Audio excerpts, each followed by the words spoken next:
Ayan po, magandang araw po at welcome again po sa JLAT Vlog. So for this episode po natin, wala po tayong ibebentang property po ngayon, pero bibidyoin ko lang po, ipapakita ko lang po sa inyo itong in-order po na isang kliyente po namin na kubo. At yung fencing po niya, ito po ay nabili po na isang kliyente po namin na 1.3 hectare po ito, at nabili po niya ito ng 2.5 million. So ito po ay yun nga po, ito ay mango farm, meron po siyang rice field at residential na rin po yung kanyang mga katabi. So yung may-ari po ngayon, yung aming buyer, ay andyan po, kasama niya po yung pamilya po niya. At ito nga po ay umorder po sila ng kubo sa Kubo Hunters na ano po namin, na suki po namin sa mga pinagkukuhanan ng mga kubo sa mga kliyente po naming mga nabebentahan po namin na lupa. So ito po ay may dalawang kwarto na, at meron na rin po itong sala. Ayan. So inaayos po nila, ina-align po nila yung kubo para ma-set up po ng maayos, at lalagyan nila ng tawag dito, yung parang patungan na semento na nakalagay sa lata. So ayan. Pagkano bilhin dito, ma'am? 73. Ayan po, nabili po nila madam ng 73,000 daw po ito. At ang SWOT yata nasa mga 16 4x16 yata yung sukat. Ayan po, naka-jealousy po yung kanyang bintana. Ayan sila ma'am, sila po yung may-ari po sa property na nabili po nila. At yun nga po yung sasakyan nila, nasa isang puno ng kahoy, ng puno ng mga nilipat.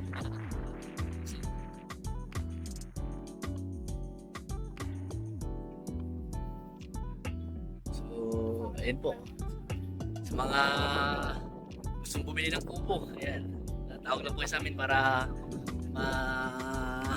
i-refer po namin kayo sa aming suki na nagkukuha po ng kubo. So ayan sila ma'am, sila sir, ayan po yung anak po niya, kasama po namin ngayon. At ito nga po, sinamahan po namin sila kahapon para bumili ng kubo, at ngayon din para ma-set up po namin na maayos yung kanilang kubo. So ito nga po, itong property po nila ay napakuran na ito, at ito nga po ay dine-develop na po nila.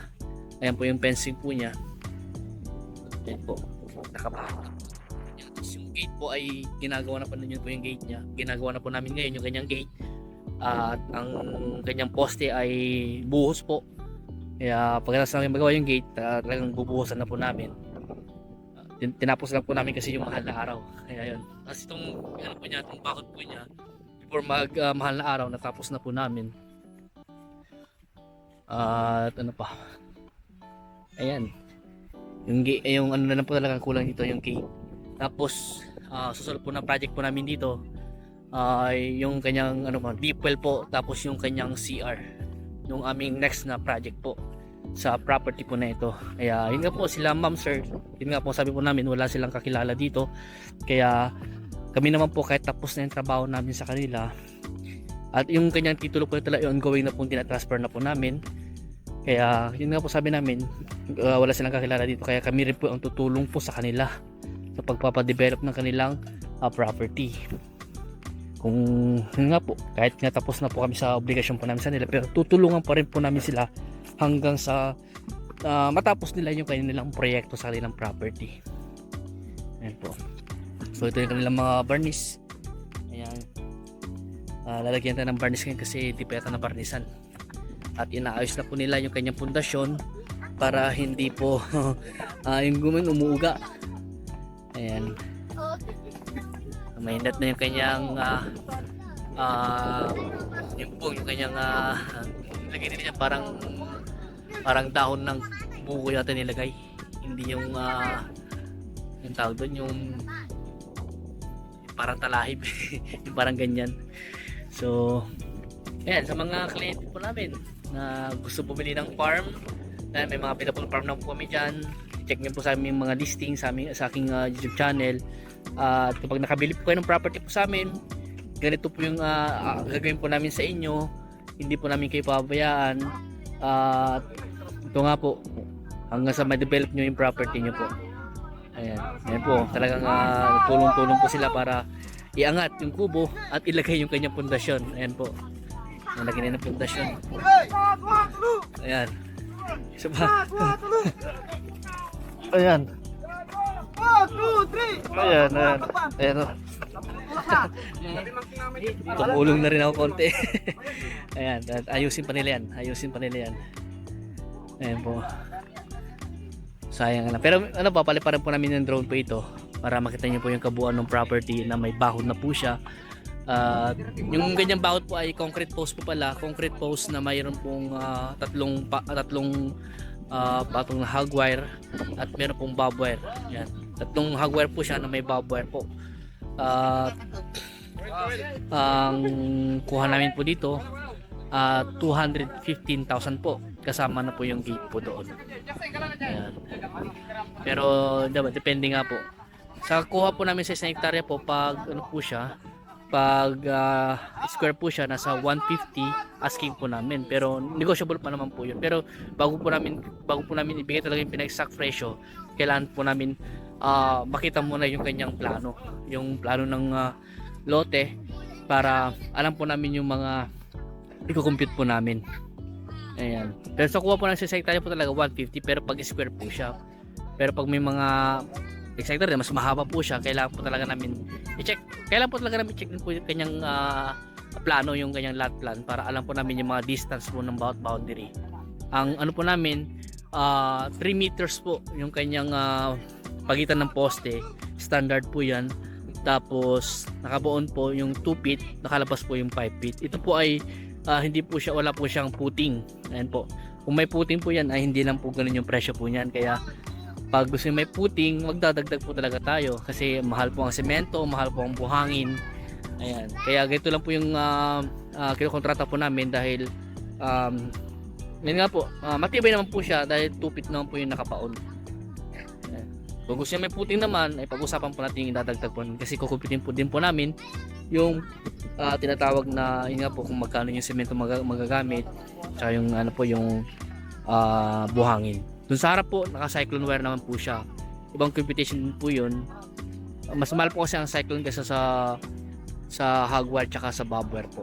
Mas mahal po yung cyclone kasi mga 5 feet lang yata, 5 meters lang yung haba niyang cyclone. Yan, yung cyclone sa harap po, meron po siyang tatlong patong din po ng bob wire. At andun na po lahat yan nasa 215 po yung computation po namin. So, ayan po yung mga bata nakipaglaro dito. At yan po sila Ma'am Sir. Ito po ay pangalawang lote na po nila nabili po sa amin. Yung unang lote po nilang binili, de-develop din po namin. Ayan. Pero ito yung parang una nilang i-develop itong pangalawang lote. Tapos yung pangatong lote po nila ay nakabili rin po sila, nagbayaran din po kahapon. Kaya salamat po Ma'am Sir sa tiwala nyo po sa grupo po namin. Ayan. So, ayan po sila Ma'am Sir, yung mga nakabili po dito.